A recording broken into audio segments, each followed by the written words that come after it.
Important বিষয়, একটু আপনারা ভালো করে মন দিয়ে শুনবেন। বেশ, আমি এইটুকু বলে সবাইকে ধন্যবাদ জানিয়ে আমি আমার এইটুকু বক্তব্য শেষ করছি। আমরা আরেকটু ছোট্ট করে শুনে নেব অনুভব ফাউন্ডেশনের প্রেসিডেন্ট দিবাকর জোয়ারদার আপনার থেকে দু চারটে শব্দ। নমস্কার, আমি প্রথমে বলে নিই যে অনুভব ফাউন্ডেশন আলিপুরদুয়ারের অর্গানাইজেশন। আমরা মানসিক স্বাস্থ্য নিয়ে কাজ করি। অ্যাকচুয়ালি আমরা মন ব্যাপারটাকে খুব একটা ভাবি না। অনেক ধরনের ইনফরমেশন আমাদের কাছে আছে মন নিয়ে, কিন্তু সেগুলো যে খুব বেশি গুরুত্বপূর্ণ সেটা মানে ভাবনার ক্ষেত্রে খুব একটা আসে না। আসলে খুব এমন একটা বিষয়, এমন একটা ডেলিকেট বিষয় যে জায়গাটাকে আমরা খুঁজে পাই না কোথায় আছে।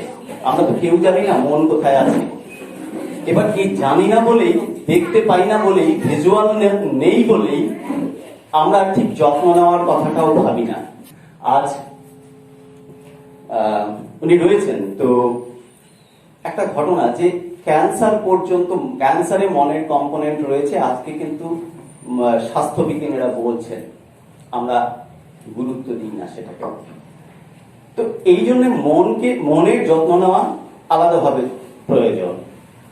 এবার এই যে প্যান্ডামিকের কারণে আমরা নো ডাউট সমস্যায় পড়েছি, মনের নানা ইস্যু তৈরি হয়েছে। কিন্তু শুধু কি প্যান্ডামিকের জন্য আমাদের একসাথে মন নিয়ে ভাবতে হবে? না, মন আমাদের ভাবনার জায়গায় সবসময় থাকা দরকার। শরীরের থেকেও অনেক, শরীরের যত্নের থেকেও অনেক বেশি ইম্পর্টেন্ট হচ্ছে মনের যত্ন নেওয়া। একবার ভেবে দেখুন যে যুদ্ধ যখন শুরু হয় তার প্রথম কিন্তু শুরু হয় মনে। মনে শুরু না হলে যুদ্ধ হবার কথা নয়। প্রতিটি বিষয় আগে শুরু হয় মনে, আর সেই মনকে যদি যত্ন না নিই তাহলে যুদ্ধেরও সম্ভাবনা থাকে, শরীরেরও যুদ্ধের সম্ভাবনা থাকে।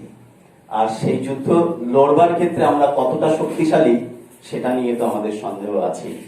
আমার মনকে সুস্থ রাখার জন্য প্যান্ডামিক নয়, সবসময় আমার কাজ করা প্রয়োজন। আপনার মন যদি সুস্থ থাকে বাকি সমস্ত কম্পোনেন্ট শরীরের সুস্থ থাকবে। আমরা শুনি এখন মোহিত বাবুর কথা, আপনারা মন দিয়ে শুনুন এবং প্রশ্নের জন্য তৈরি থাকুন, প্রশ্ন করবেন।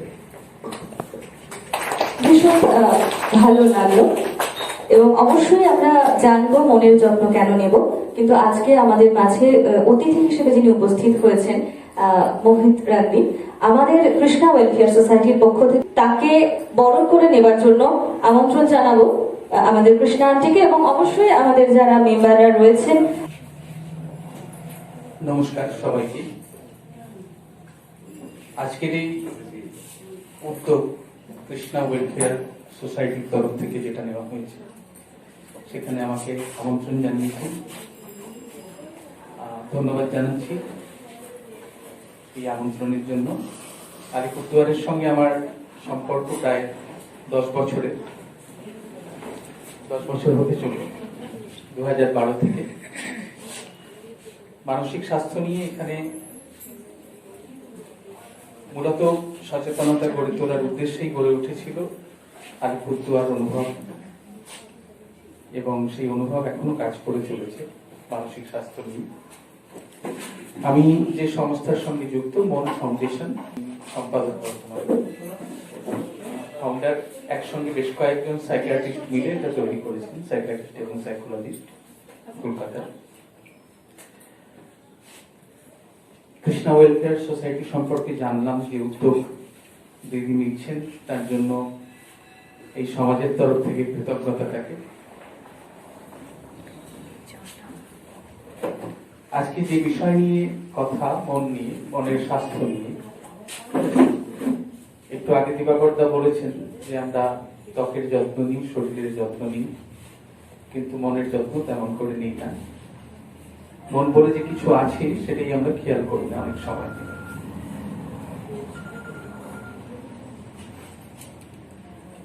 মানে আমরা খুব ছোটবেলা থেকেই আমাদের বিজ্ঞান বইতে দেখেছি বিভিন্ন অঙ্গ প্রত্যঙ্গ চেনানো হয়েছে তীর চিহ্ন দিয়ে দিয়ে, কোথায় নাক, কান, মাথা হাত পা, আরেকটু বড় হলাম যখন, তখন আমরা দেখলাম শরীরের ভেতরের বেশ প্রত্যঙ্গগুলোকে চেনানো হলো, কোথায় আমাদের অগ্নাশয়, কোথায় আমাদের গুরু মস্তিষ্ক ইত্যাদি। মন কোথাও কি চেনানো হয়েছিল? মনটা ঠিক কোথায় আছে, কোন জায়গায় আছে? মনে পড়ে না? আপনাদের কারো মনে পড়ে? আমরা দেখি তাহলে মনটা ঠিক কোথায়, কিভাবে আছে? এই প্রশ্নের উত্তর বহু কাল ধরে মানুষ খুঁজে চলেছে, এবং এই উত্তর যে মানুষ পেয়ে গেছে এমনটাও নয়। দার্শনিকরা একরকম ভাবে মনকে খোঁজার চেষ্টা করেছেন, যারা সাহিত্যিক তারা আরেক রকম ভাবে, যারা চিকিৎসা বিজ্ঞানের সঙ্গে যুক্ত সেখানেও বিভিন্ন শাখা বিভিন্ন ভাবে মনকে দেখার চেষ্টা করেছে।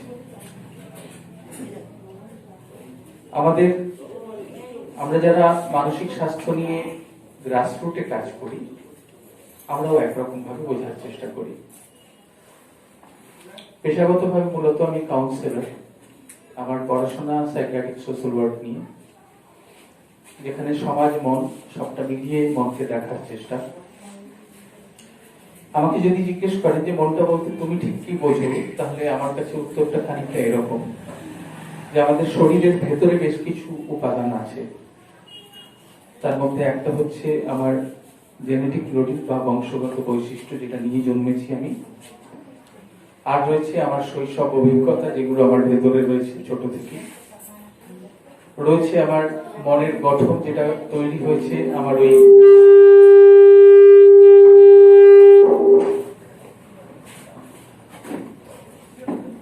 আমাদের মনের গঠনের মধ্যে রয়েছে আমাদের চিন্তা ভাবনার ধরন, আমাদের আবেগ অনুভূতি প্রকাশের ধরন, আর এছাড়া রয়েছে আমাদের শরীরের মধ্যে বেশ কিছু নিউরো ট্রান্সমিটার বা স্নায়ু প্রেরক, যেগুলোকে বলে সেরোটোনিন, ডোপামিন, নরএড্রিনালিন, এই ধরনের যে বিভিন্ন রাসায়নিক পদার্থ সেগুলো রয়েছে।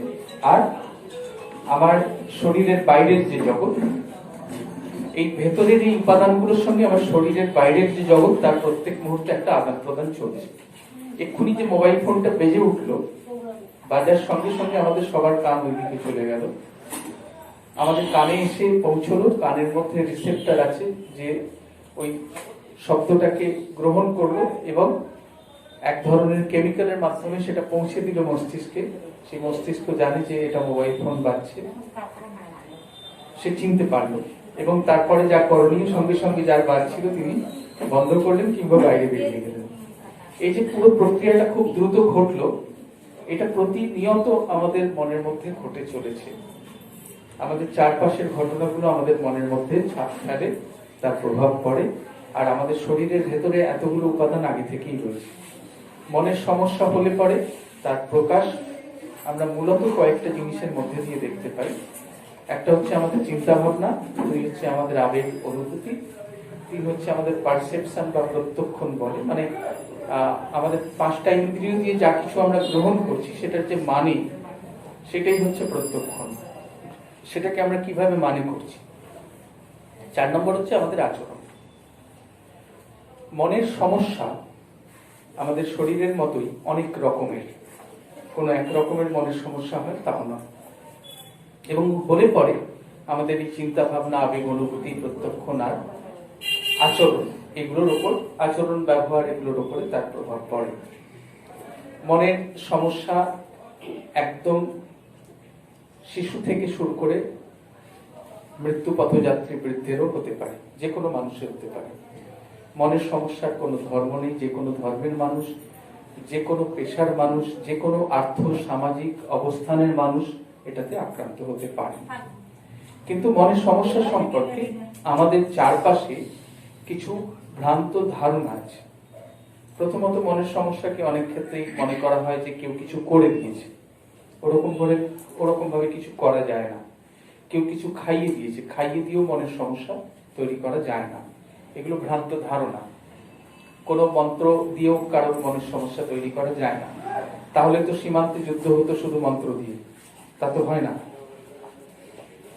তো ঠিক একই রকম ভাবে আমরা মনের সমস্যার কারণগুলো লুকিয়ে থাকে ওই আমার জেনেটিক লোডিং বা আমার বংশগত বৈশিষ্ট্য, আমার পূর্বপুরুষের যদি কারোর সমস্যা থেকে থাকে সেটা আমরা নিয়ে বহন করি। দ্বিতীয় যেটা, সেটা হচ্ছে আমাদের শৈশব অভিজ্ঞতার মধ্যে সমস্যার কারণ লুকিয়ে থাকে। তৃতীয় হচ্ছে আমাদের কারণ লুকিয়ে থাকতে পারে আমাদের চিন্তা ভাবনার ধরনের মধ্যে, আমাদের ভেতরকার ওই জৈব রাসায়নিক ভারসাম্যের সমস্যার মধ্যে, আর আমাদের চারপাশে ঘটতে থাকা যে ঘটনাগুলো তার মধ্যেও কারণ লুকিয়ে থাকে। তো এই এতগুলো জিনিসের মধ্যে মনের সমস্যার কারণ কিন্তু লুকিয়ে থাকে। এখন সমস্যা মানে কি ধরনের সমস্যা আমরা দেখতে পাই? সমস্যা যেগুলো আমরা দেখতে পাই সাধারণভাবে, এক নম্বর হচ্ছে যে আমরা যদি দেখি, আমরা একটু শিশুদের দিয়ে শুরু করি। এখানে যারা আছেন আমার মনে হয় অনেকেরই বাড়িতে শিশু কিশোর রয়েছে, তাই তো? আমি তাদের সমস্যা দিয়ে শুরু করে আমি বড়দের সমস্যায় চলে যাব। শিশুদের মূলত 3 ধরনের সমস্যা দেখা যায়। একটা হচ্ছে আচরণের সমস্যা। কিছু কিছু ছেলে মেয়েকে দেখবেন তাদের হাত পা সবসময় চলতে থাকে, তারা এক জায়গায় স্থির হয়ে বসতে পারে না, মনে হয় পায়ে চাকা লাগানো রয়েছে।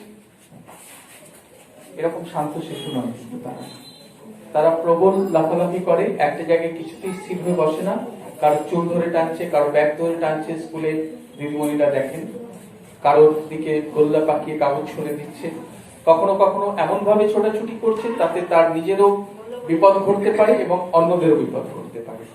এই ছেলে মেয়েদেরকে আমরা দেখতে পাই, এরা কোনো কিছুতেই বেশিক্ষণ মনোযোগ দিতে পারে না। টেলিভিশনের কার্টুন নেটওয়ার্ক, প্রবল নাচানাচি মারপিট আছে এমন ছবি, আর কম্পিউটার গেমস, এইগুলো বাদ দিলে পরে আর কোনো কিছুতে মনোযোগ দেওয়া এদের পক্ষে বেশ কঠিন হয়। এদের মন সবসময়তেই অত্যন্ত চঞ্চল হয়ে থাকে। আর এর পাশাপাশি যেটা আমরা দেখতে পাই সেটা হচ্ছে যে অন্যদেরকে বিরক্ত করা, উত্ত্যক্ত করা, এগুলো তো থাকে। এই যে সমস্যা যেটার কথা বললাম, এই সমস্যাটাকে আমরা বড়রা কিভাবে সামাল দিই? সাধারণভাবে কি করে থাকি একটু বলুন, আপনারা কি করেন?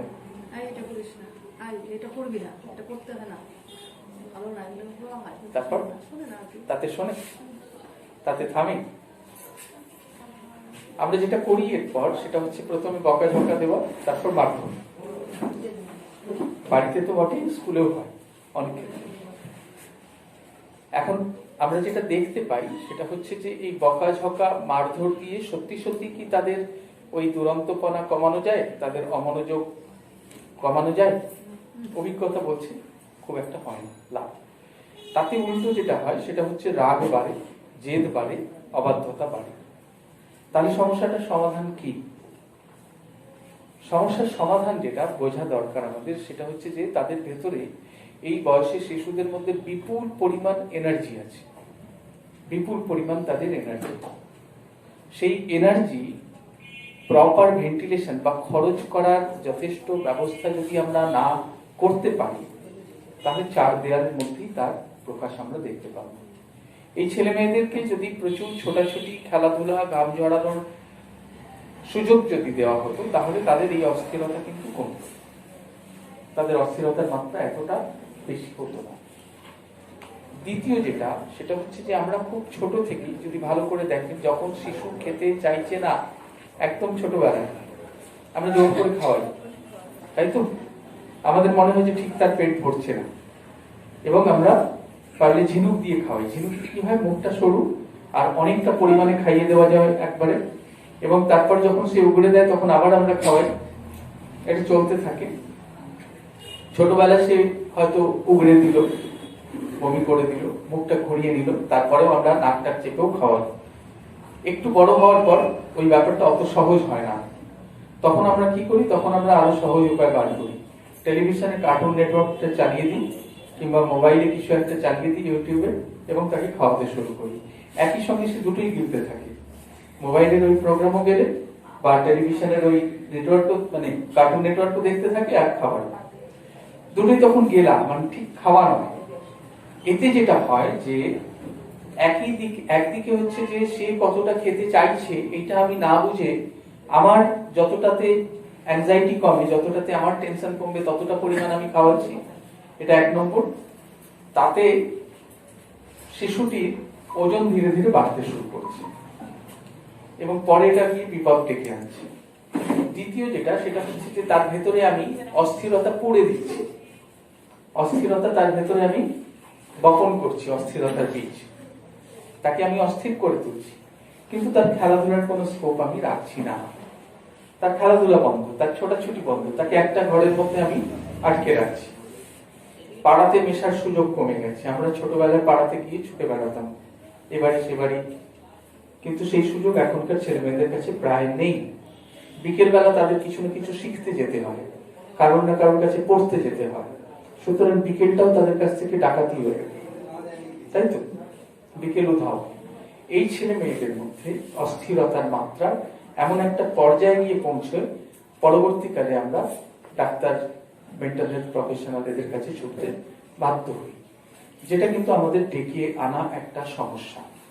আমরা যদি এই ছেলে মেয়েদের ছোটাছুটির খেলাধুলার স্পেস দিতে পারতাম, যদি পরিসর দিতে পারতাম, একটা জায়গা দিতে পারতাম, নিয়মিত ভাবে যদি তারা খেলাধুলা করতে পারতো, তাহলে তাদের অস্থিরতা এত তৈরি হতো না। মনঃসংযোগ বাড়বে আমরা চাই, কিন্তু আমরা নিজেরাই মনঃসংযোগ যাতে কমে যায় তার ব্যবস্থা করে দিয়েছি। টেলিভিশনে কিংবা কম্পিউটার গেমস বলুন বা মোবাইল গেমস, ছোটবেলায় যখন শিশু যখন হাতে মোবাইল নিয়ে যখন নিজের মতো করে অপারেট করতে শুরু করে, আমরা বড়রা বেশ একটা শ্লাঘা অনুভব করি, বেশ গর্ববোধ হয়, বা আমার ছেলেটা কত সুন্দর, এত কম বয়সে সে এত সুন্দর করে অপারেট করতে পারছে, আমিও তত ভালো পারি না। এই ফিলিংস কিন্তু, এই অনুভূতি অনেক বাবা মার মধ্যে রয়েছে, কিন্তু এতে এইটা হচ্ছে সর্বনাশের প্রথম বীজ আমরা বপন করলাম তার মধ্যে। সত্যি সত্যি তার মোবাইল দরকার কিনা, প্রথমত মোবাইলের যে রেডিও অ্যাক্টিভ আপনার ইলেকট্রোম্যাগনেটিক যে ওয়েভ, সেটা তার কতটা ক্ষতি করছে, সেটা এখন পর্যন্ত কিন্তু তার উত্তর পাওয়া যায়নি। ওয়ার্ল্ড হেলথ অর্গানাইজেশন যে কোনো কারণে হোক এই কাজ এখনো পর্যন্ত আমাদের সামনে আনেনি। হতে পারে সেটা মোবাইল ইন্ডাস্ট্রির একটা বড় গল্প রয়েছে, আগামী দিনে হয়তো এটা তথ্য উঠে আসবে, কিন্তু ততদিনে যা সর্বনাশ হওয়ার হবে। একদম শিশুদের সত্যি মোবাইলের কোনো প্রয়োজন নেই। এই কোভিডের সময় যে অনলাইন পড়াশোনাতে বাধ্য হয়ে ছেলে মেয়েদের অনলাইন পড়াশোনা করতে হচ্ছে, একদম শিশুদেরও করতে হচ্ছে, সত্যি সত্যি কোনো যুক্তি আছে কিনা সেটা ভেবে দেখা। দ্বিতীয় হচ্ছে যে এই অনলাইন পড়াশোনার জরুরি, হয়তো জরুরি, ঠিক আছে, মেনে নিলাম আমি, কিন্তু অনলাইনের সঙ্গে সঙ্গে যেটা হচ্ছে যে তারা অনলাইন ছাড়াও আরো অনেক কিছু করছে। কম্পিউটার গেমস বলুন বা এই ভিডিও গেমস ইত্যাদি, এর মধ্যেও কিন্তু বহু শিশু থাকে। এতে একটা ক্ষতি হয়, এখন জোর করে ছাড়ানো যাবে না, কিন্তু কতগুলো ক্ষতি সম্পর্কে একটা ধারণা থাকা দরকার। একটা হচ্ছে যে কোনো ফাস্ট মুভিং জিনিস বা অবজেক্ট, দ্রুত গতি সম্পন্ন কোনো কিছু ডিজিটাল স্ক্রিনে, ডিজিটাল পর্দায় আমি যদি দীর্ঘক্ষণ ধরে দেখতে থাকি, সেটা টেলিভিশন হোক কিংবা কম্পিউটার হোক বা মোবাইল, তাহলে আমার মাইন্ড, আমার ব্রেন ওইটার সঙ্গেই কন্ডিশন হয়ে যায়, আমার অভ্যস্ত হয়ে যায় ওই দ্রুত গতির জিনিসটার সঙ্গে, আমার মন, আমার মস্তিষ্ক। এরপর স্থির কোনো কিছুতে যদি আমি চোখ রাখতে যাই, তাহলে আমার দৃষ্টি ধরে রাখা মুশকিল হবে। সহজে মানে আরেকটা উদাহরণ দিলে বুঝতে পারবেন, যাদের উপন্যাস পড়ার অভ্যাস ছিল, কম বয়সে উপন্যাস পড়া ছেড়ে দিয়েছেন, ছেড়ে দিয়ে এখন লাইট ম্যাগাজিন পড়েন, তাদের পক্ষে লাইট ম্যাগাজিন পড়া অভ্যাস শুরু করলে পরে আবার ফিরে গিয়ে উপন্যাস পড়া বা প্রবন্ধ পড়া খুব কঠিন হয়ে যাবে।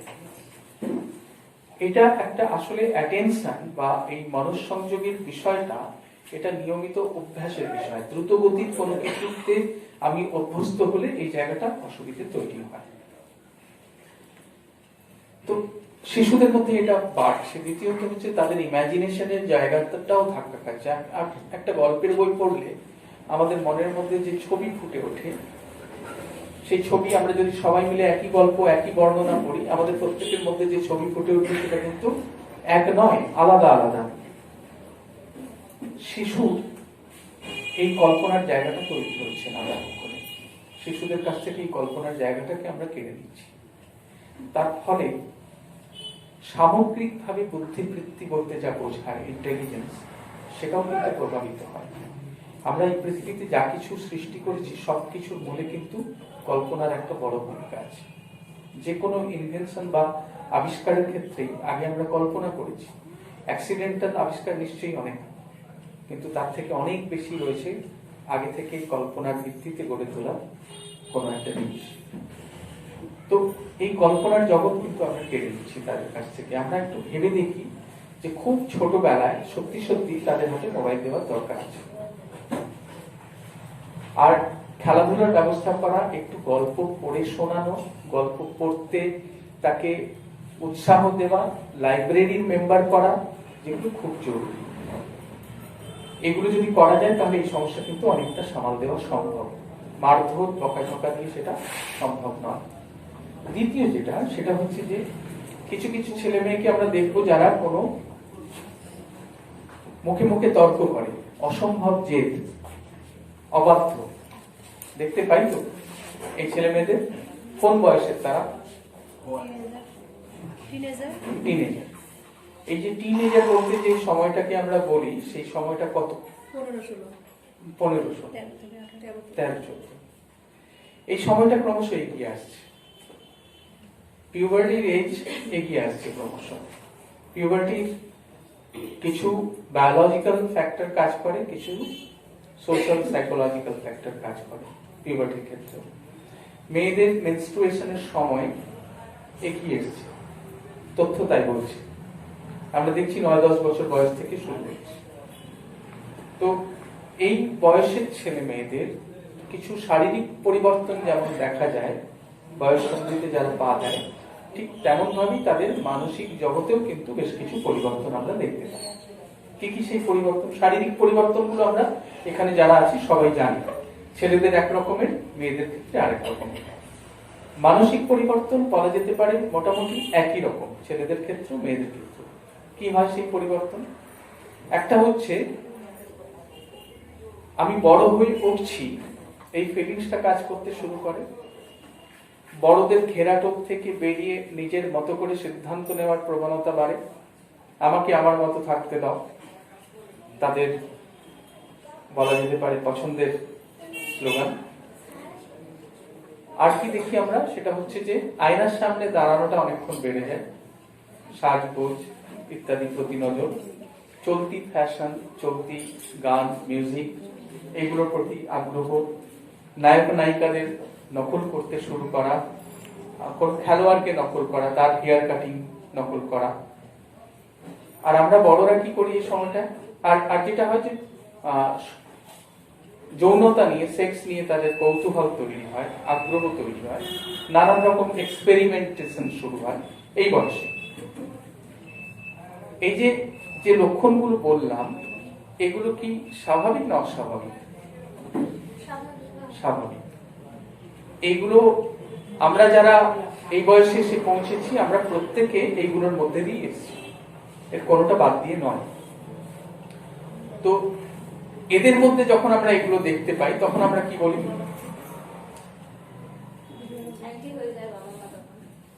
তখন আমরা আটকানোর চেষ্টা করি, তাই তো? আরো বেশি করে আমরা বাঁধতে চেষ্টা করি, নানান বিধি নিষেধ, নিয়ম। অমুকের সঙ্গে যাবি না, তার সঙ্গে এত কিসের কথা, এতক্ষণ ফোন কিসের, এগুলো আমরা শুরু করি। এর ফলে যেটা হয়, মুখে মুখে তর্ক শুরু হয়, জেদ শুরু হয়, অবাধ্যতা শুরু হয়। যখন আমরা বলি যে মুখে মুখে তর্ক করছে, জেদ করছে, অবাধ্য, তখন আমরা খেয়াল করি না যে মুখে মুখে তর্ক একটা যুগলবন্দি আল্লাহ রাখা বিসমিল্লাহর মতোই, তাই না? আমরা সঙ্গত না দিলে তো মুখে মুখে তর্ক হয় না। কিংবা যখন আমরা বলছি যে অসম্ভব জেদি, তখন আমরা খেয়াল করছি না যে জেদ একটা দড়ি টানাটানি, যার এক প্রান্তে যদি ওরা রয়েছে, অন্য প্রান্তে আমরাও আছি, নিজেদের জায়গা থেকে সরতে নারাজ, তবেই তো জেদ হচ্ছে, না হলে তো জেদ হচ্ছে না, হতো না। তো জেদের ক্ষেত্রেও আমাদের যে ভূমিকা, সেটাকে আমরা খেয়াল করি না। আর আমাদের সব জেদ যে খুব ন্যায্য হয় তাও না, আমাদের অনেক জেদের মূলে থাকে আমাদের অ্যাংজাইটি, আমাদের টেনশন, সেখান থেকে আমরা অনেক ক্ষেত্রে জেদ করে থাকি। তো আমরা যদি একটু ইনসাইটফুল হই, মানে আমরা যদি নিজেদেরকে একটু ভালো করে দেখি, নিজেদেরকে যদি একটু ভালো করে বোঝার চেষ্টা করি, তাহলে কিন্তু অনেকগুলো সমস্যা মিটে যায়, অত দূর অব্দি যায় না বিষয়টা। ওদের অনুভূতিটাকে আমাদের জায়গা থেকে বোঝার চেষ্টা করলে আমরা বুঝতে পারবো না। আমাদের বুঝতে হলে ওর জায়গায় নিজেকে রেখে বোঝার দরকার, নাহলে বোঝাটা কঠিন।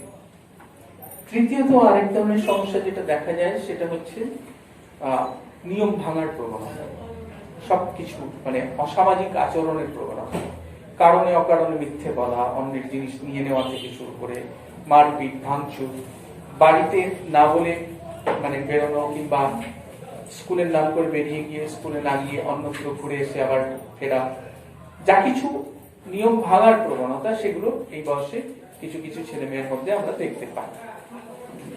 যাদের মধ্যে দেখতে পাই তাদেরকে কি বলি আমরা সাধারণভাবে, কি বলি? এই প্রবণতাগুলো যাদের মধ্যে দেখি, এই লক্ষণগুলো, তাদেরকে কি বলি আমরা? অবাধ্য, বকে যাচ্ছে, নষ্ট হয়ে যাচ্ছে, তাই তো? তো তারপরে যেটা হয় যে লেখাপড়া যদি পিছিয়ে পড়তে শুরু করে তখন কি বলি আমরা? তোর দ্বারা আর কিছু হবে না, তোর থেকে অমুক কত ভালো, অমুককে দেখে সে, এগুলো কিন্তু বলি সাধারণভাবে। এগুলো বলে কি কোনো লাভ হয়? অভিজ্ঞতা কি বলে? লাভ হয় না। ঠিক, তার কারণ হচ্ছে যে আসলে আমরা মনে করি যে মারধর দিলে, বকাঝকা দিলে, অন্যের সঙ্গে তুলনা করলে তারা তাদের মনে ধাক্কা দেবে এবং তারা নিজেদের বদলে ফেলবে। ব্যাপারটা ওরকম হয় না, উল্টোটা হয়। যেটা হয় যে আত্মবিশ্বাসটা তলানিতে গিয়ে পৌঁছে। ধরুন আপনি খুব ভালো করে রান্না করেন, ঠিক আছে, কোনো একটা দিন হয়তো রান্নাটা খারাপ হয়েছে একটু, বা কোনো একটা জিনিস হয়তো কম হয়ে গেছে, হয়তো একটু নুনটা কম হয়ে গেছে। এবার আপনাকে যদি এমন ভাবে বলা হয় হ্যাঁ যে অমুকের বউ কি ভালো রাঁধে, ঠিক আছে, এরপরে যখন আপনি রান্না করতে যাবেন দেখবেন আপনার নুন আরো বেশি হয়ে যাচ্ছে, কিংবা কমে যাচ্ছে, কিংবা হলুদের গোলমাল হচ্ছে, আপনার টেনশন শুরু হবে, আপনার আত্মবিশ্বাস কমে যাবে। তো ছোটদেরও এটা হয়। ছোটদেরকেও যদি আমরা নেগেটিভ কথা বলতে থাকি তাহলে তাদেরও আত্মবিশ্বাস কমে যায়, তাদের নিজেদের উপর আস্থা থাকে না, এবং আস্থা না থাকার ফলে তারা বারে বারে ভুল করতে শুরু করে। আমাদের যেটা দরকার সেটা হচ্ছে অন্যের সঙ্গে তুলনা নয়, তাকে কোথায় কোথায় সমস্যা হচ্ছে তাকে ধরে একটু বুঝিয়ে দেওয়া, দেখিয়ে দেওয়া, এবং সে পারবে এই বিশ্বাসটা যাতে তার মনের মধ্যে তৈরি হয়। নেগেটিভ কথা বললে সেই বিশ্বাস তৈরি হয় না, কিন্তু আমরা সাধারণভাবে এটা করতে অভ্যস্ত। এই যে তোর দ্বারা কিছু হবে না, তুই কিছু পারিস না, তোর থেকে অমুক কত ভালো, এটা শুনতে শুনতে সে একসময় বিশ্বাস করতে শুরু করে আমার দ্বারা কিছু হবে না, আমি কিছু পারি না, এবং তারপর তার মনে হয় যে তাহলে আর চেষ্টা করি বা কি হবে। এবার তারপর তার রোল মডেল বদলে যায়, রোল মডেল বদলে যায়, তখন সে ছোটবেলায় যার কাছে পাড়ার সব থেকে লেখাপড়ায় উজ্জ্বল ছেলেটি তার মডেল ছিল, রোল মডেল, এবার তার রোল মডেল হয়ে যায় পাড়ার বাস্তান কোনো, তাই না? রোল মডেল বদলে যাচ্ছে। তো এই রোল মডেল বদলে যাওয়ার ক্ষেত্রেও কিন্তু আমাদের বড়দের একটা ভূমিকা থাকে, আমাদের এই নেগেটিভ ফিডব্যাক একটা বড় কারণ হিসাবে কাজ করে, আমরাই ছেড়ে দিই। কিন্তু দেখুন এই বকে যাওয়া, নষ্ট হয়ে যাওয়া ছেলে মেয়েদের মধ্যেও কিন্তু অনেক কিছু থাকে, যে কারণে আমরা পাড়াতে কেউ অসুস্থ হলে, কেউ হসপিটালে ভর্তি হলে, কিংবা কেউ মারা গেলে কৃতি ছেলে মেয়েদের ছুটে যেতে দেখি না, কিন্তু বকে যাওয়া, নষ্ট হয়ে যাওয়া ছেলে মেয়েরাই কিন্তু দায়িত্ব নেয়, তাই না? গোপাল সুবোধ বালক, সে চলে যায় কানাডায় চাকরি করতে, বকে যাওয়া রাখাল গিয়ে তার বাবা মার খোঁজ নেয়, মাসিমা কেমন আছেন। তো এইটা একটা রিয়ালিটি, এটা আমাদের বুঝতে হবে যে প্রত্যেকটা মানুষের মধ্যে অসম্ভব সম্ভাবনা রয়েছে, অমিত সম্ভাবনা প্রত্যেকের মধ্যে। এমন কোনো মানুষ নেই যার মধ্যে কোনো গুণ নেই, কোনো দক্ষতা নেই, কোনো ছেলে মেয়ে এরকম পাওয়া যাবে না। এটা আমরা কাজ করতে গিয়ে বুঝেছি, এই উপলব্ধি হয়েছে এই কাজটা করতে গিয়ে। দেখেছি একদম যাদেরকে নষ্ট হয়ে গেছে, রত্ন পচে গেছে বলা হতো, সেই ছেলে মেয়ে কেমন বদল হতে পারে সেটা আমরা দেখেছি। শুধু আমরা যেটা করেছি তাদেরকে রেসপেক্ট করা শুরু করছি, তাদের মধ্যেকার গুণগুলোকে, দক্ষতাগুলোকে চিনে শুধু সেটুকুই করেছিলাম, এবং সেটাই একদম ম্যাজিকের কাজ করেছে। আমরা তাদেরকে মন থেকে রেসপেক্ট করতাম, যে ওই ছেলেটি দুর্দান্ত ফুটবল খেলে, বা ওই ছেলেটি অসাধারণ আলপনা দিতে পারে, প্যান্ডেল তৈরি করতে পারে, কিংবা একেবারে বাবা চলে গেছে কারোর সঙ্গে, মা চলে গেছে কারোর সঙ্গে, বৃদ্ধ জ্যাঠাকে দেখাশোনা করে, হাসপাতালে গিয়ে ডট চিকিৎসা করিয়ে আনে টিভির জন্য, এই ছেলেকেও আমরা দেখেছি। তো তার প্রতি সে রেজাল্ট কি পেলো না পেলো আমার খুব কিছু যায় আসে না, যার ভেতরে এই বোধটুকু রয়েছে সে আমার কাছে অনেকখানি। তো এই রেসপেক্ট দিয়ে কিন্তু তাদের বদল আনা সম্ভব। যারা এগুলো পারে তাদের কিন্তু অনেক ক্ষমতা আছে। তো আমরা এই জায়গাগুলোকে যদি একটু খেয়াল রাখার চেষ্টা করি, আমরা যদি একটু বোঝার চেষ্টা করি তাদের মনটাকে তাদের জায়গা থেকে, তাহলে অনেক বদল সম্ভব। এবার চলে আসি আমি, এই আচরণের সমস্যাগুলো খুব কমন, আমরা চারপাশে দেখতে পাই, আপনারাও দেখতে পান। শুধু এইটুকু বলবো, ছেলে মেয়েদের উপর ভরসা রাখুন, বিশ্বাস হারাবেন না সহজে। তাদের মধ্যে এই টেলিভিশন বলুন বা এই মোবাইল নিয়ে এক ধরনের অভ্যাস তৈরি হয়ে যাচ্ছে, আসক্তি তৈরি হয়ে যাচ্ছে, অনেকের ক্ষেত্রে নির্ভরতা তৈরি হয়ে যাচ্ছে। এটা সমস্যা তৈরি করছে ঠিকই, কিন্তু জোর করে ছাড়ানো মুশকিল। তাদের সঙ্গে আপনার যে উদ্বেগ হচ্ছে তার এটা নিয়ে বেশিক্ষণ থাকাতে সেটুকুই বলুন যে আমার আসলে টেনশন হচ্ছে যে কি হবে, এইটুকু বললেই হবে। কিন্তু সারাক্ষণ যদি বলতে থাকি আমরা, তাহলে মুশকিল।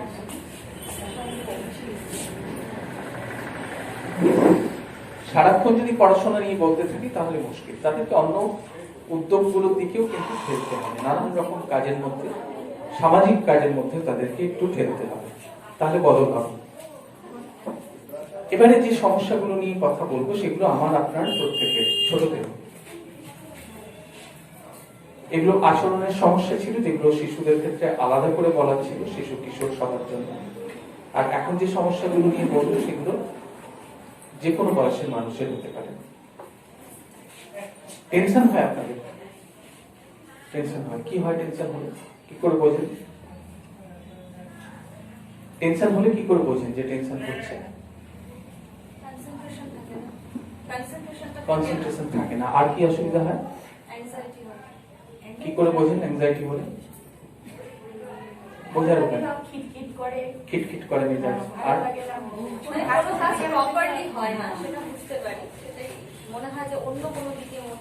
অন্য কোনো দিকে মনটা চলে যাচ্ছে। খুব কমন কয়েকটা রয়েছে, যেমন কিছু শারীরিক লক্ষণ আছে, অ্যাংজাইটি, টেনশন, যাই বলুন না, উদ্বেগ, উৎকণ্ঠা, কিছু শারীরিক লক্ষণ আছে। সেই শারীরিক লক্ষণগুলো হচ্ছে বুক ধড়ফড় করা, হাত পা কাঁপা, হাত পা ঠান্ডা হয়ে যায়, অনেক সময় ঘেমে যায়, তার সঙ্গে মুখ শুকিয়ে যায়, গলা শুকিয়ে যায়, ঘাড়ে ব্যথা হয়, পিঠে ব্যথা হয়, অনেক সময় মাথা ধরে যায়, কারো কারো পেটের মধ্যে অস্বস্তি হয়, গা গোলায়, অনেক সময়তে বমি বমিও পেতে পারে। এই লক্ষণগুলো আমরা দেখতে পাই। তো শারীরিক লক্ষণ টেনশন হলে পরে। কিছু মানসিক লক্ষণও থাকে। মানসিক লক্ষণ কি? একটা অজানা ভয় মনের মধ্যে কাজ করে, কিছু একটা ঘটে যাবে এমন একটা ভয় কাজ করে, কোনো কিছুতে মনোযোগ দেওয়া যায় না, অস্থির লাগে মনটা সব সময়তে, বহু দূরের কথা অনেক আগে ভেবে নেওয়ার একটা প্রবণতা কাজ করে, এবং সেটা অবভিয়াস একটা নেগেটিভ কিছু। একটা গল্প আছে, সেই গল্পটা বলি তাহলে বুঝতে পারবেন। গোপাল ভাঁড়ের নাম জানেন? গোপাল ভাঁড়ের এক শাশুড়ি ছিলেন, একটা চৌকো জমি, বড় জমি, সেই জমিতে একটা ছোট্ট বাড়ি, সেই চৌকো জমিটা পুরোটা উঁচু পাঁচিল দিয়ে ঘেরা, একটা ছোট্ট সদর দরজাও আছে। তো বৃদ্ধা একদিন প্রবল কান্নাকাটি জুড়েছেন, পাড়ার প্রতিবেশী সবাই জড়ো হয়ে গেছে, কি হলো বুড়ি, কাঁদছো কেন? প্রত্যেক কথার উত্তরে তিনি বলেন, আমার সর্বনাশ হয়ে গেছে, ওগো আমার কি হবে গো, বলে আবার কান্না। কিছুতেই তার কান্না থামছে না। তখন প্রতিবেশিনী এক মহিলা বললেন, বেশ তো, বলো তো তোমার কি সর্বনাশটা হয়েছে? তখন তিনি বললেন, উঠোনের সদর দরজার মুখে একটা লাউয়ের চারা উঠছে। তো লাউয়ের চারার সঙ্গে সর্বনাশের কানেকশন কেউ খুঁজে পাচ্ছে না। তখন ওই ভদ্র মহিলা বললেন, খুব ভালো, লাউয়ের চারা উঠছে, সেটা ধীরে ধীরে বড় হবে, তারপর তার লতা পাঁচিলের ওপর দিয়ে, সদর দরজার ওপর দিয়ে ছড়িয়ে পড়বে, তারপর তাতে ফুল ধরবে, তারপর তাতে লাউ হবে, সেই লাউ বড় হবে, আরো বড় হবে, বেশ বড় হবে, তারপর যখন তোমার মেয়ে জামাই আসবে ওদের নানান পদ রান্না করে খাইও, আর আমাদেরও খানিক দিও। বৃদ্ধা তখন বলছেন, না, সেই লাউ বড় হবে, আরো বড় হবে, আরো বড় হবে, আরো অনেক অনেক অনেক অনেক অনেক বড় হবে, তারপর কৃষ্ণনগর থেকে গোপাল যখন আমার মেয়েকে নিয়ে বাড়ি ফিরবে, গোপালের মাথায় সেই গাও ভেঙে পড়বে, গোপাল মরে যাবে, আমার মেয়ে বিধবা হবে। এই যে বহু দূর অব্দি ভেবে নেওয়া, এটা হচ্ছে অ্যাংজাইটির একটা লক্ষণ। একটু ভেবে দেখুন যে মেয়ে বাড়ি ফিরছে না, পড়তে গেছে সেই কখন, টিউশনের সময় 1 ঘন্টা পেরিয়ে গেছে বাড়ি ফেরা, তখন মনটা ঠিক কোথায় কোথায় ছোটে, একটু ভাবুন তো, কল্পনা করুন কত দূর অব্দি ছুট লাগায়। তো ভাবনা বহু দূর দৌড় লাগায়, তাই না? বহু দূর যায়। হ্যাঁ, তো এইটা হচ্ছে অ্যাপ্রিহেনশন অ্যাংজাইটির একটা অন্যতম লক্ষণ। পরীক্ষা দেওয়ার আগে পরীক্ষায় ফেল করে গেছি, এখান থেকেই আসে, পরীক্ষাই দেব না। তো এই বহু দূরের কথা অনেক আগে ভেবে নিয়ে সেই অনুযায়ী আচরণ করা অনেক ক্ষেত্রে খুব বিপজ্জনক হতে পারে। খুব সম্প্রতি এরকম একটা ঘটনা ঘটেছে, একজন আমার খুব পরিচিত একজন, খুব দুঃখের ঘটনা সেটা। তিনি আত্মহত্যা করলেন। বহু দূরের কথা, আমার সুগার হয়েছে, এরপর আমার হাত পা বেঁকে যাবে, তারপর আমার কোনো কিছু করার ক্ষমতা থাকবে না, তারপর আমি বেঁচে থেকে করবোটা কি? এই যে এরকম একটা জায়গায় বহু দূর অব্দি চলে গেল এবং তিনি সত্যি সত্যি আত্মহননের পথ বেছে নিলেন। একদম অ্যাংজাইটি থেকে, কোনো ডিপ্রেশন ছিল না তার, তার হাজবেন্ডের সঙ্গে তার অত্যন্ত ভালো সম্পর্ক, তা সত্ত্বেও তিনি এটা করছিলেন। অ্যাংজাইটি থেকে সুইসাইড খুব কম ঘটে, ক্ষেত্রে ঘটেছিল। সাধারণত সুইসাইডের ক্ষেত্রে ডিপ্রেশনের একটা বড় উদ্বেগ উৎকণ্ঠার অনেক ধরন আছে। এই উদ্বেগ উৎকণ্ঠার লক্ষণগুলো বললাম, ধরন অনেক রকম। কারো কারো সবকিছু নিয়ে টেনশন, টেনশনের কারণ বদলে যায় কিন্তু টেনশন চলতে থাকে। টেনশন কোথাও যাওয়া নিয়ে টেনশন, কেউ বাড়িতে আসবে সেটা নিয়ে টেনশন, এত রান্না করতে হবে, কি করতে হবে, হয় না? বাড়িতে কেউ এলে পরে টেনশন শুরু হয় তো, কিংবা কোথাও যেতে হবে, গোছানো ইত্যাদি। হ্যাঁ, এমনকি পুজো আসছে বলেও টেনশন না, নতুন কারোর সঙ্গে দেখা হবে সেটা নিয়েও টেনশন। তো টেনশনের কারণ বদলে যায় কিন্তু সবকিছু নিয়ে টেনশন চলতে থাকে, এমন একটা ধরন আমরা দেখতে পাই কিছু কিছু মানুষের মধ্যে। আরেক ধরনের দেখতে পাই যে নির্দিষ্ট কোনো কিছু বিষয়কে ঘিরে টেনশন। এই ধরুন আপনারা খুব মন দিয়ে আমার কথা শুনছেন, গোটা কত আরশোলা যদি এদিক ওদিক ঘোরাঘুরি করে কি হবে, কি হতে পারে? কয়েকটা আরশোলা যদি আপনাদের পায়ের কাছে পড়তে শুরু করে কি হতে পারে?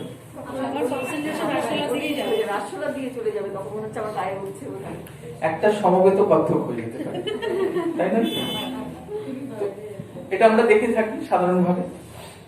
আরশোলার কামড়ে কেউ মারা গেছেন, কেউ গুরুতর আহত হয়েছেন, এ পর্যন্ত খবর পাওয়া যায়নি, কিন্তু আরশোলার ভয় ছাদ থেকে লাফ দিয়ে পা ভাঙার অভিজ্ঞতা কিন্তু জানা আছে। তো এইরকম কিছু কিছু অমূলক ভয় যেগুলো আমাদের মনের মধ্যে গেঁথে যায়। কারো ভয় অন্ধকারকে ঘিরে, কারো ভয় লিফটে ওঠা নিয়ে, কারো ভয় পাতালের চাপা নিয়ে, কারো ভয় নৌকোয় ওঠা নিয়ে, কারোর ওপরে ওঠা নিয়ে, মানে বেশি ওপরে উঠতে গেলে কারো কারো ভয় লাগে। আমার এক বন্ধু, সে কোনোদিন হিমালয়ে গেল না, ওই অত উপরে কি করে যাবে?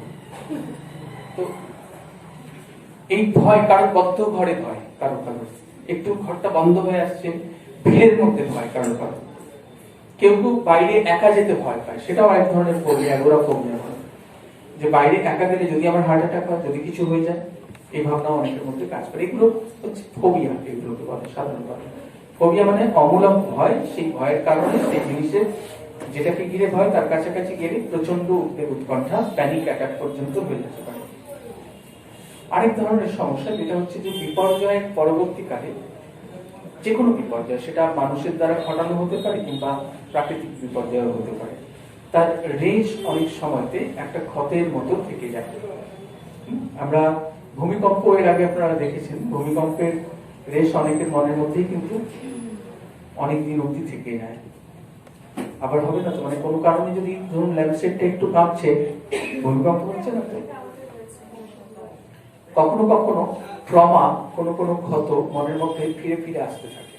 কোনো দুর্ঘটনা, কোনো খুন, দাঙ্গা, এইসব যেগুলো ঘটে সেগুলোর রেশও কিন্তু অনেকদিন ধরে চলতে থাকে। এগুলো পোস্ট ট্রমাটিক স্ট্রেস ডিসঅর্ডার বলে এগুলোকে, অ্যাংজাইটি রিলেটেড সমস্যা। আরেকটা সমস্যা যেটা বলা যেতে পারে ঘর ঘর কি কাহানির মতো, সেটা হচ্ছে সবকিছু নিখুঁত করে করতে চাওয়া। বিছানার চাদরটা টান টান করে পাতা রয়েছে কিন্তু একটু কুচকে আছে কোথাও একটা, সঙ্গে সঙ্গে সেই জায়গাটায় নজর চলে যাবে, তাই তো? কিংবা বাসনটা ধোয়া হয়ে গেছে, কেউ একজন ধুয়ে দিয়েছে, তবু মনে হলো না আমি নিজে না ধুলে পরে ঠিক হচ্ছে না, নিজেকে ধুতে হবে, একদম পরিষ্কার টিপটপ হতে হবে, সবকিছু নিখুঁত হতে হবে। একটু এই এই জিনিসটা এরকম ভাবে রাখা চলবে না, এটাকে ঠিক এইভাবেই রাখতে হবে, এইভাবেই রাখতে হবে। এটা আছে আমাদের কারো কারো চেনা চেনা তো, হ্যাঁ, সমস্যাগুলো কোনো একটা কাজ করার পরে মনে হয় ঠিক মতো হলো না, এবং সেটা বারে বারে কেনা, কোনো একটা কিছু কেনা, একটা শাড়ি কেনার পরেও কিনে বাড়ি ফিরে গেলাম, ওইটা নিয়েই হতো, আবার যাওয়া, এটা তো মেয়েদের মানে স্বাভাবিক একটা ঘটনা। ওইটা নিয়েই হতো। তালাটা বন্ধ করে দিয়ে চলে গেছি, ঠিক মতো বন্ধ করেছি তো, আবার এসে দেখলাম, শুধু দেখলাম না, প্রায় ঝুলে পড়লাম। এটাও আমরা দেখতে পাই, তালা ধরে ঝুলে পড়া, যে ঠিক মতো বন্ধ করেছি কিনা। তো এই সবগুলোই হচ্ছে উদ্বেগ উৎকণ্ঠার নানান ধরন। এই কোভিড এর সময় যেটা কয়েক গুণ বাড়লো, যেটা বলছিলেন দিবাকর্তা, যে OCD, obsessive compulsive disorder. Obsession মানে কোনো একটা চিন্তা, যে চিন্তাটা আমার ইচ্ছার বিরুদ্ধে আমার মনের মধ্যে বারে বারে ফিরে ফিরে আসছে, আর সেই চিন্তার কারণে আমি কোনো একটা কাজ বারে বারে করতে বাধ্য হচ্ছি। চিন্তাটা হচ্ছে যে পরিষ্কার হয়নি ঠিক মতো, তাহলে আবার পরিষ্কার করা, বারে বারে করা, একবার করার পরে আবার ওই চিন্তাটা ঘুরে গেল, সঙ্গে সঙ্গে আবার করলাম, এটা রেপিটেশন গোল হয়ে ঘুরতে থাকে। হ্যাঁ, এগুলো বন্ধ হবে কি করে, আসছি আমি সেই জায়গায়। তো এই সমস্যা, এই কোভিড এর সময় কেউ কেউ তো আলু সাবান জল দিয়ে ধোয়া, তাই তো, সবজি সাবান জল দিয়ে ধোয়া, রান্না করা কোনো খাবার, এটা ভালো করে জেনে রাখুন, রান্না করা কোনো খাবার, রান্না যা করছেন সেটা 60 ডিগ্রি 65 ডিগ্রির ওপর তাপমাত্রায় রান্না হচ্ছে, তাই তো, কমপক্ষে 65 ডিগ্রির ওপর কখনো কোনো ভাইরাস বাঁচতে পারে না। কোনো ভাইরাস 1 মিনিটের বেশি যদি আপনি 65 ডিগ্রি সেলসিয়াস তাপমাত্রায় যদি রান্না করেন, কোনো ভাইরাসের টিকে থাকার কথা নয়। সুতরাং সাবান দিয়ে না ধুলেও চলবে, এমনি হাতে ভালো করে ধুলেই হবে। এই যে এই সময়তে মোবাইল কারোকে ফোন করতে গেলেই আপনাকে বারবার বলছে যে বারে বারে হাত ধোন, তাই তো, বলছে তো, এই বারে বারে হাত ধোয়ার কোনো মানে নেই। সহজ বিষয়টা হচ্ছে যে কোনো কিছু বাইরের জিনিসে যদি আমি হাত দিই, আমি হাত ধোবো, আমি যদি বাইরে থেকে ঘুরে আসি হাত ধোবো, আর কোনো কিছু খেতে বসলে হাত ধোবো। যে টেলিভিশন না দেখলে পিছিয়ে পড়তে হয়, সেই টেলিভিশনের যিনি মূল অ্যাঙ্কার, তিনি অনুষ্ঠান পরিচালনা করছেন ঘরে বসে, সোফায় বসে, আপনাদের অনেকের সেই দৃশ্য মনে থাকবে, মাঝে মাঝে উঠে যাচ্ছেন, যাই একটু হাতটা ধুয়ে আসি বলে তিনি বেসিনে গিয়ে হাত ধুয়ে আসছেন সাবান দিয়ে।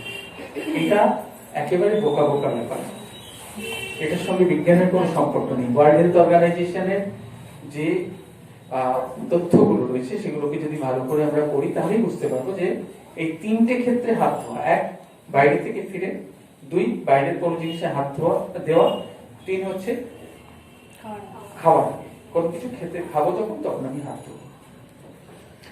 অতিরিক্ত আমরা সতর্কতা নিয়েছি বহু ক্ষেত্রে, যেটা কোনো, এমনকি ডাক্তার বাবুদের ক্ষেত্রে ওটা বহু ডাক্তার বাবু তো বাইরে বেরোনোই বন্ধ করে দিয়েছে, অথচ ভাবুন ডাক্তারদেরই তো লড়ার কথা, এটা ডাক্তাররা দরজা বন্ধ করে দুয়ারেতে তারা ঘরে বসে রয়েছে।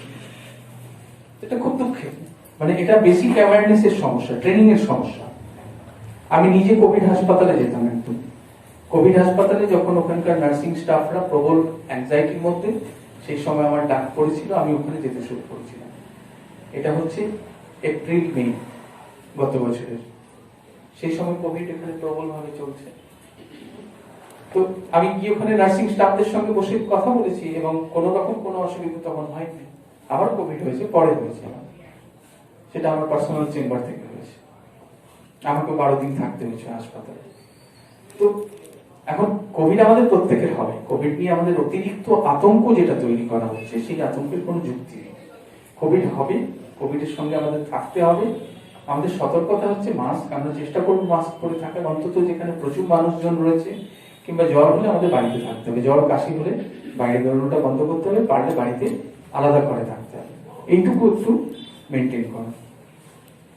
প্রচুর পরিমাণে জল খেতে হবে, খাওয়া দাওয়া ঠিক মতো করতে হবে, এগুলো যদি মেনটেন করা যায়, ডাক্তারের পরামর্শ নিতে হবে, এইটুকু। তো উদ্বেগ উৎকণ্ঠা টেনশনের সমস্যায় আমি খুব ছোট্ট 2-3টে জিনিস বলি। 1 নম্বর হচ্ছে শ্বাসের ব্যায়াম, শ্বাস প্রশ্বাসের ব্যায়াম, রামদেব হওয়ার দরকার নেই। চেয়ারে বসবেন, খোলা জায়গায় বসবেন, সোজা হয়ে সিদ্ধাটা অন্তত সোজা রেখে খুব ধীরে ধীরে দুটো নাক দিয়ে গভীর শ্বাস নেওয়া যতটা নেওয়া যায়, আর মুখ দিয়ে ধীরে ধীরে ছাড়া। সিম্পল ডিপ ব্রিদিং, যেটা প্রাণায়ামের ভাষায় ভস্ত্রিকা বলে। এছাড়াও প্রাণায়ামের অনেক ধরন আছে, যেগুলো প্রত্যেকটাই কোনো না কোনো ভাবে কার্যকরী, কিন্তু আমরা সিম্পল ডিপ ব্রিদিং বলি, জটিলতা কম, সব মানুষের পক্ষে করা সম্ভব। এই শ্বাসের ব্যায়াম আমাদের অ্যাংজাইটি কমাতে অনেকটা সাহায্য করে। প্রতিদিন সকাল বিকেলে যদি মিনিট 5 করে করতে পারি, আর যখনই অ্যাংজাইটি হবে, কোনো কারণে অস্থির লাগছে, টেনশন হচ্ছে, তখনও যদি আমরা করি, তাহলে কিন্তু ইমিডিয়েট একটা রিলিফ পাওয়া যায়। এছাড়া যেটা বলা সেটা হচ্ছে যে অ্যাংজাইটির তো কিছু কারণ থাকে, সেই কারণগুলোকে যুক্তি দিয়ে একটু যাচাই করার চেষ্টা করা। আমাদের এখানে যতটা বিশ্বাসের চাষাবাদ রয়েছে, যুক্তির নয়। আমরা কোনো কিছুকে যুক্তি দিয়ে আমরা ভাবতে শিখি না। আমি একটা মন্ত্রে বিশ্বাস করি, সবকিছুতে খুঁজবো কারণ, অন্ধভাবে মানবো না, বিজ্ঞানকে বইয়ের পাতায় বন্দি করে রাখবো না। এটা আমার মন্ত্র। আমি সবকিছুকে যুক্তি দিয়ে আমি যাচাই করি, এবং এই যুক্তি দিয়ে আমাদের বেশিরভাগ অ্যাংজাইটি রিলেটেড সমস্যার ক্ষেত্রে আমাদের অযৌক্তিক চিন্তা একটা বড় ভূমিকা নেয়। আমরা যুক্তি দিয়ে ভাবার অভ্যাস যদি গড়ে তুলি, তাহলে অনেক উদ্বেগ উৎকণ্ঠা কিন্তু আমরা কাটাতে পারি। 3 নম্বর হচ্ছে যে আমাদের শরীরের ভেতর বিশেষ এক ধরনের নিউরো ট্রান্সমিটারের ইমব্যালেন্স বা ভারসাম্যের সমস্যা একটা বড় ভূমিকা নেয় উদ্বেগ উৎকণ্ঠার ক্ষেত্রে, সেটা হচ্ছে সেরোটোনিন। সেরোটোনিনের মাত্রা যখন কমে যায়, তখন একই চিন্তা আমাদের মনের মধ্যে বারে বারে আসতে থাকে। এই জায়গায় ওষুধেরও ভূমিকা আছে। ওষুধ সম্পর্কে কিছু ভুল ধারণা আছে। সাইকিয়াট্রিক ওষুধ একবার শুরু করলে নাকি সারা জীবন খেতে হয়, এগুলো ভুল ধারণা, ভ্রান্ত ধারণা। আমাদের শারীরিক যেমন অনেক রকম অসুখ হয়, মনেরও অনেক রকম অসুখ হয়। সাধারণ অ্যাংজাইটি বা উদ্বেগ উৎকণ্ঠার সমস্যায় বলা যেতে পারে যে 3 থেকে 6 মাসের মধ্যেই অনেকখানি রিলিফ সম্ভব। রিলিফ পাওয়া যাবে খুব দ্রুত, কিন্তু 3 থেকে 6 মাস অন্তত ওষুধ খেতে হয়, তারপর ধীরে ধীরে বন্ধ করা যায়। কিন্তু ওষুধ ছাড়া ভালো থাকার জন্য এই পদ্ধতিগুলো প্র্যাকটিস করা দরকার। একটা হচ্ছে শ্বাসের ব্যায়াম নিয়মিত করা, 2 হচ্ছে নিজের চিন্তা প্রক্রিয়াকে যুক্তি দিয়ে সাজানোর চেষ্টা করা। আচ্ছা, আমাদের হাতে সময় কতটা দিদি?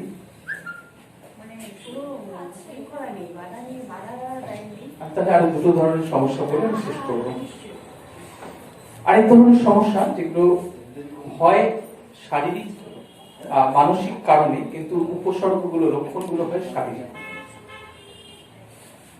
কিছু কিছু মানুষের মধ্যে দেখা যাবে যে আজকে পেটে ব্যথা, কালকে মাথা যন্ত্রণা, কাল বুক জ্বালা, এসব নানান রকম লক্ষণ, এক এক দিন এক এক রকম। নানান পরীক্ষা নিরীক্ষা করা হচ্ছে, কিছু পাওয়া যাচ্ছে না। হতে পারে এটা কোনো মানসিক কারণে হচ্ছে, যেটাকে সোমাটাইজেশন বলে। 100 জন মানুষ যদি জেনারেল ফিজিশিয়ানের কাছে যান, তার মধ্যে 30 জনের এই ধরনের কোনো না কোনো মনের সমস্যা রয়েছে। 100 জনের মধ্যে অন্তত 30 জন, যেখানে কারণ লুকিয়ে থাকে মনের মধ্যে, শারীরিক প্রকাশ বেশিরভাগ ক্ষেত্রে। তো এখন এই শারীরিক যে লক্ষণগুলো, সেই লক্ষণগুলোর ভিত্তি কিন্তু অনেক সময় মনের মধ্যেই থাকে আমাদের। আমরা আরেক ধরনের সমস্যা দেখতে পাই, সেটা হচ্ছে যে কারণটা শারীরিক, মানে শারীরিক কারণ আছে, কিন্তু বেড়ে যায় মনের চাপ বাড়লে। আলসার যদি থাকে, পেটের আলসার, পেপটিক বা ডিওডোনাল আলসার যদি থাকে, সেক্ষেত্রে হতে পারে। হাঁপানি যদি থাকে, সিওপিডি যদি থাকে, ক্রনিক অবস্ট্রাকটিভ পালমোনারি ডিজিজ, সিওপিডির ক্ষেত্রে বা হাঁপানির ক্ষেত্রে বাইরে কোনো চাপ বাড়লো, বাড়িতে কোনো অশান্তি হলো, শ্বাসকষ্ট বেড়ে গেল, দেখতে পাবেন সেটা। কারো কারোর র্যাশ বেরোয়, স্কিনের সমস্যা বেড়ে যায়। স্কিনের সমস্যার সঙ্গেও কিন্তু এটাও সাইকোসোম্যাটিক ডিসঅর্ডার। এগুলো আরেকটা সমস্যা, সেটা হচ্ছে যে ইরিটেবল বাওয়েল সিনড্রোম। বাইরে বেরোতে গেলেই মনে হয় যে যদি আমার পটি হয়ে যায়। এইটার কারণে বাইরে বেরোতে অনেকে খুব অসুবিধা হয়, দীর্ঘক্ষণ ধরে বাড়িতে আটকে থাকে। বাইরে যাওয়ার নাম করলে তার ভয়, একটা প্রবল উদ্বেগ উৎকণ্ঠা তৈরি হয়ে যায়। এটাও একটা মানসিক সমস্যা থেকেই হয়। এই সমস্যাগুলো সম্পর্কে আমরা যদি একটু জানতে পারি, খেয়াল রাখতে পারি, তাহলে কিন্তু এগুলো চিকিৎসাযোগ্য, এগুলো ম্যানেজ করা সম্ভব।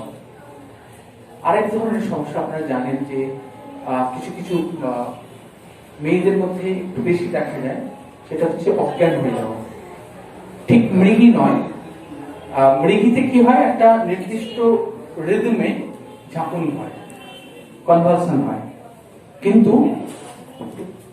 এই সমস্যায় অনেকক্ষণ ধরে ফিট থাকে, এলোমেলো ভাবে হাত পা ছোড়া চলে, হ্যাঁ, চোখটা পিটপিট করতে থাকে। চোখে পড়েছে এরকম, দেখেছেন আপনারা এরকম ফিট হওয়া কালকে চোখে পড়েছে? তো এই সমস্যাগুলো মূলত মানসিক কারণেই হয়। আমাদের ভেতরে কোনো দ্বন্দ্ব, কোনো চাপ, এমন কোনো অনুভূতি যা আমি ভাষায় প্রকাশ করতে পারছি না, সেই অনুভূতিগুলো আমাদের মনের গভীরে অবদমিত হয়, চাপা পড়ে যায়। তারপর কোনো এক সময় কনভার্টেড হয়ে যায়, পরিবর্তিত হয়ে যায় কিছু নিউরোলজিক্যাল সিমটমস, মানে ওই অজ্ঞান হয়ে যাওয়া কিংবা হাত পা অবশ হয়ে যাওয়া, এই ধরনের কিছু লক্ষণ দেখা দেয়। ভূতে ধরা দেখেছেন আপনারা? ভূতে ধরা একটা মানসিক অসুখ, আর ভগবানের ভর হওয়াও তাই। দুটো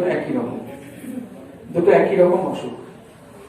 কেন হয় সেটা একটু বলে দিই। সেটা হচ্ছে যে আমাদের মন কখনো কখনো নিজের উপর বিতৃষ্ণায় ভরে যায়, তাই না? নিজের উপর বিতৃষ্ণা, নিজের থেকে অনেক সময় আমরা পালাতে চাই নানান কারণে।